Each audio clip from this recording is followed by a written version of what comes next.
بسم اللہ الرحمن الرحیم۔ جماعت کی عزیز طلبہ و طالبات، السلام علیکم۔ میں پروفیسر طارق نعیم مدد، شعبہ اردو، کنسیپٹ اکیڈمی، اسلام آباد آپ سے مخاطب ہوں۔ سبق ہم پڑھ رہے تھے سجاد حیدر یلدرم کا لکھا ہوا مجھے میرے دوستوں سے بچاؤ۔ سبق ہم مکمل کر چکے، آج انشاءاللہ ہم کریں گے اس سبق کی مشق۔ آپ لوگ کاپیاں پنسلیں لے کے بیٹھے۔ میں یہاں پہ مجھے ضرورت محسوس ہوئی، وہاں پہ بورڈ پہ لکھ دوں گا آپ کے اسکرین کے سوالوں کے جواب۔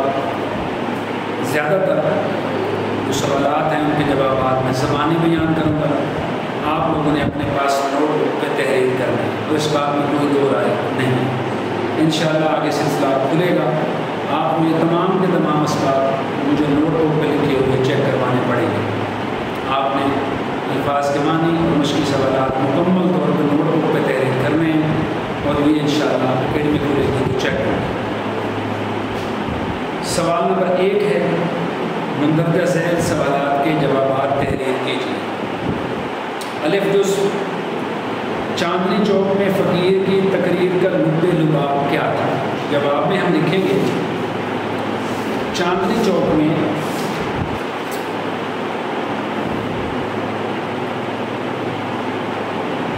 چوک میں فقیر کی تقریر کا نقطۂ لباب یہ تھا: اے مسلمان بھائیوں،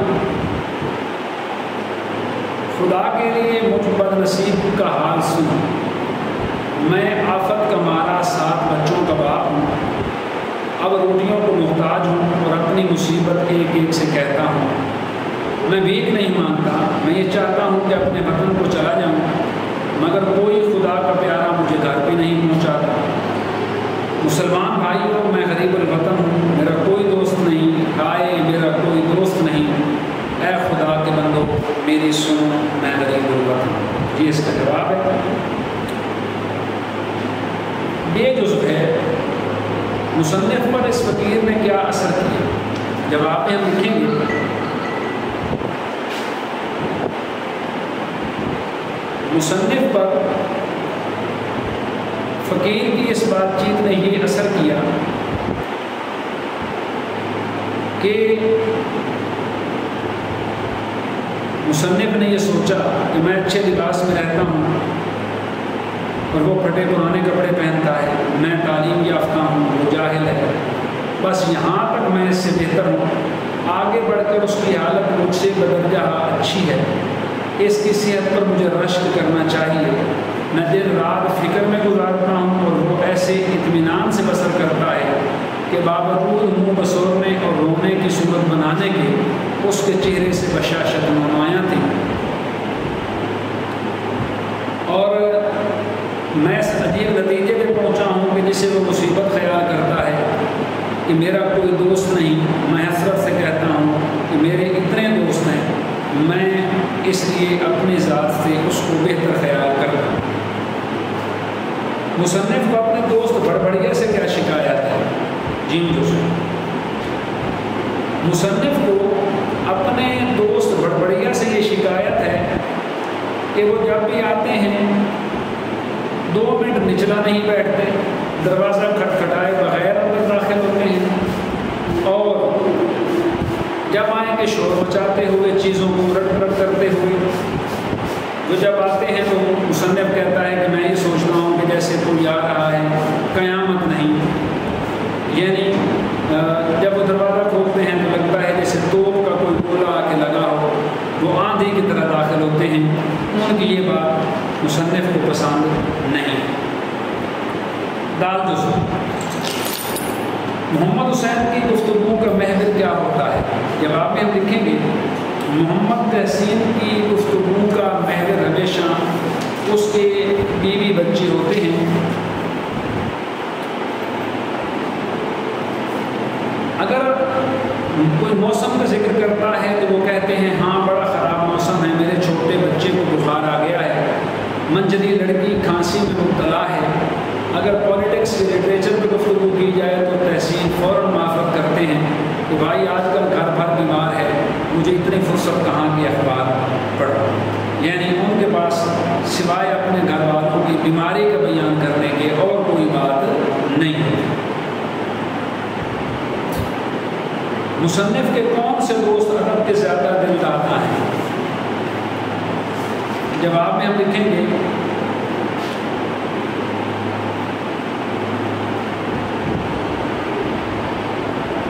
مصنف کے دوست شاکر صاحب جو موضع سلیم پور کے رئیس اور ضلع بھر میں نہایت معزز آدمی ہیں، انہیں اپنی لیاقت کے مطابق لٹریچر کا بہت شوق ہے۔ لٹریچر پڑھنے کا اتنا نہیں جتنا لٹریری یعنی ادبی لوگوں سے آدمیوں سے ملنے اور تعارف پیدا کرنے کا ہے، یہ ان کے نہایت ادب نواز دوست ہیں، یہ ادب کے دل دادا دوست ہیں۔ سوال نمبر 2، سبق کے متن کو پیش نظر رکھ کر اس جواب پر نشان لگائیں۔ الف جزوے آفت کا مارا کتنے بچوں کا باپ تھا؟ 3، 5، 7 یا 9؟ اس کا درست جواب ہے 7۔ بے جزو مصنف نے کس مصیبت کو فقیر کے لیے نعمت تصور کیا ہے؟ روٹی کی محتاجی، دوست کا نہ ہونا، غریب الوطنی یا بھیک مانگنا؟ درست جواب ہے دوست کا نہ ہونا، جی۔ مصنف نے کس دوست کو بڑبڑیا دوست کہا ہے؟ محمد تحسین، احمد مرزا، مقدمہ باز دوست یا قرض خواہ دوست؟ اس کا درست جواب ہے محمد تحسین۔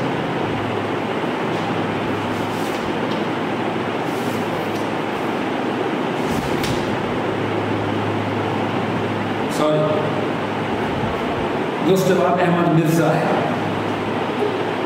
دال شاکر صاحب مصنف کو لے گئے سلیم پور، دلی، شاہپور یا جے پور؟ اس کا درست جواب ہے سلیم پور۔ یہ جو مصنف کا دوست زیادہ بے تکلف اور شور مچانے والا ہے، احمد مرزا، شاکر صاحب، قرض خواہ دوست یا محمد تحسین؟ اس کا درست جواب ہے احمد مرزا۔ مصنف کے دوست انہیں راجہ صاحب سے ملوانے کہاں لے جانا چاہتے تھے؟ جام نگر، احمد نگر، الہ آباد یا احمد آباد؟ تو اس کا درست جواب ہے احمد نگر۔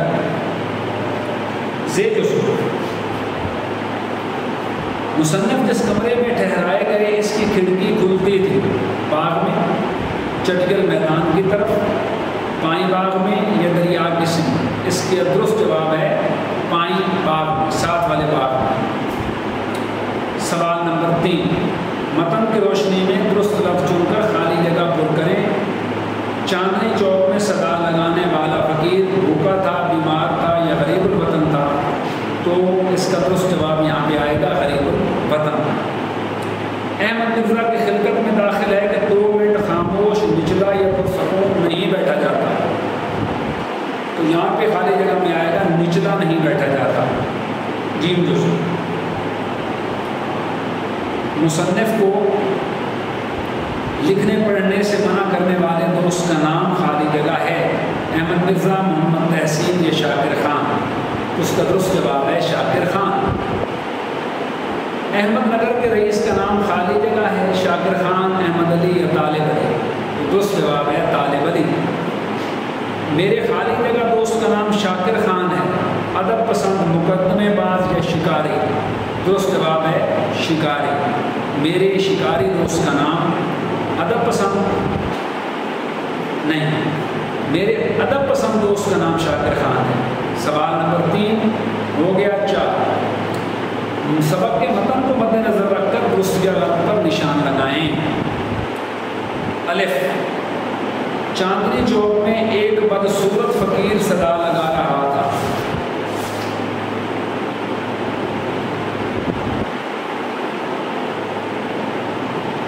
غلط ہے، بدصورت نہیں تھا۔ بے جز، فقیر کے پاس سب کچھ تھا، اس کا کوئی دوست نہ تھا، درست ہے۔ احمد مرزا کو مصنف نے بڑبڑیا کا نام دیا ہے، درست ہے۔ شاکر خان کے ہاں سیاہی کی دوا خشک اور قلم بغیر نب کے تھا، درست ہے۔ شاکر خان کے بھائی کو موسیقی سے نفرت تھی، غلط ہے، موسیقی کے دل زیادہ ہے۔ سیاق و سباق کے حوالے سے انشاءاللہ آپ لوگ آ جاتے ہیں، تفصیل سے بات سمجھاؤں گا۔ سبق کا خلاصہ لکھیے، یہ ہمارے سلیبس کا حصہ نہیں ہے۔ سوال نمبر 7، مندرجہ ذیل الفاظ، تراکیب اور محاورات کو اپنے الفاظ میں اپنے معنی میں، یہ سوال ہی غلط ہے۔ سوال ہونا چاہیے تھا مندرجہ ذیل تراکیب اور محاورات کو اپنے جملوں میں استعمال کیجیے۔ لکھا ہوا ہے اپنے الفاظ میں استعمال کریں، الفاظ کاٹ کے یہاں پہ جملے لکھیں۔ جملے میں بنا دیتا ہوں، لیکن ضروری نہیں ہے کہ آپ یہی رٹیں۔ اگر آپ کو لفظ کی سمجھ آ گئی ہے، آپ جملے اپنے پاس سے بھی بنا سکتے ہیں۔ اور یاد رکھیے الفاظ کے معنی کا جملہ نہیں بناتے، بلکہ ہمیشہ جو لفظ آپ کو دیا گیا ہے اسی کو جملے میں استعمال کرتے ہیں۔ نمبر 1 پہ ہے لفظ بلفظ۔ اسلم نے پرنسپل صاحب کو اصل بات لفظ بلفظ سنا۔ اسلم نے پرنسپل صاحب کو اصل بات لفظ بلفظ بتا۔ نحیف و نزار کمزور، ضعیف بوڑھا اور کمزور۔ میں نے کل ایک نحیف و نزار بوڑھے کو سڑک پار کرائی۔ زندگی دو بھر ہونا، بیمار ہونا، نوکری کے چلے جانے کے بعد اسد صاحب کی زندگی دو بھر ہو گئی۔ نچلا نہ بیٹھنا، میرا دوست وقاص جب بھی آتا ہے 2 منٹ نچلا نہیں بیٹھتا، معنی آرام سے نہیں بیٹھتا۔ کلیجے پر پتھر رکھنا، کسی کام کو، کسی چیز کو برداشت کرنے میں مشکل کا سامنا ہونا، مشکل یا پریشانی کا سامنا ہونا، بڑی تکلیف کی صورت میں بڑی دقت سے کسی بات کی جا سکتے ہیں۔ کلیجے پہ پتھر، بادل نخواستہ، نہ چاہتے ہو۔ میں نے کلیجے پہ پتھر رکھ کر اپنے بیٹے کو بیرون ملک جانے کی اجازت دے دی۔ شایان شان، شان کے مطابق ہم نے مہمانوں کی شایان شان خدمت کی۔ ماتھا ٹھنکنا، چونکنا، اچانک سے چونک جانا۔ راتوں کو اکثر دیر سے آنے کی وجہ سے ناصر کی ماں کا ماتھا ٹھنکا، ناصر کے والد کا ماتھا ٹھنکا۔ رطب اللسان، حد سے زیادہ تعریف کرنا، کائنات میں موجود سارے چرند پرند انسان رب العالمین کی تعریف میں رطب اللسان ہے، یعنی اللہ تعالیٰ کی تعریف کرتے ہیں، حد سے بڑھ کے تعریف کرتے ہیں۔ اس کے بعد جملہ اسمی اور فعلیہ کی ترکیب نحوی کریں، یہ انشاءاللہ میں آپ کو سمجھاؤں گا کہ جملوں کے اجزاء کیسے کیسے الگ کرتے ہیں اور پھر ان کے تعلق کو کس طرح آپس میں ظاہر کرتے ہیں یا ملاتے ہیں، اس کو ترکیب نحوی کہتے ہیں۔ اور اس کا سوال آپ کے پیپر میں لازمی آ جاتا ہے، تو یہاں لیکچر میں وہ بات سمجھانے سے بہتر ہے کہ آپ لوگ انشاءاللہ تشریف لائیں گے تو میں آپ کو بورڈ پہ یہ ساری باتیں سمجھا دوں۔ یہ تھا ہمارا آج کا سبق۔ ہمارا سبق ہے مجھے میرے دوستوں سے بچاؤ، یہ سبق ہو گیا مکمل، اس کی ہم نے مشق کی۔ انشاءاللہ اگلی کلاس میں، اگلے لیکچر میں ہم ایک نئے سبق کے ساتھ حاضر ہوں گے، ملتے ہیں کل انشاءاللہ اگلے لیکچر میں۔ تو کسی قسم کا کوئی سوال ہو، کوئی بات سمجھ نہ آئی ہو، وہ سوال آپ مجھ سے کر سکتے ہیں، میں یہاں پہ آپ کے سوالوں کے جواب دینے کے لیے موجود ہوں۔ کسی قسم کی کوئی پریشانی ہو آپ ضرور پوچھا کریں۔ بس ایک بات کا خیال رہے کہ جو کچھ آپ کو بیٹا کہا جاتا ہے، بتایا جاتا ہے، وہ سارے کے سارے کام آپ اپنی ذمہ داری سمجھ کے کیا کریں۔ الفاظ کے معنی لکھیں، تشریح توجہ سے سنیں، کوئی بات مشکل لگے تو اس کے سوال جواب کریں، مشقی سوالات کے جواب ضرور لکھیں۔ سوال پیپر کے سبق کے اندر سے بھی بن سکتے ہیں، بہت سارے چیزیں ہیں انشاءاللہ آپ آئیں گے تو ساتھ ساتھ ان پہ بھی ہم یہ ساری چیزیں پھر آپ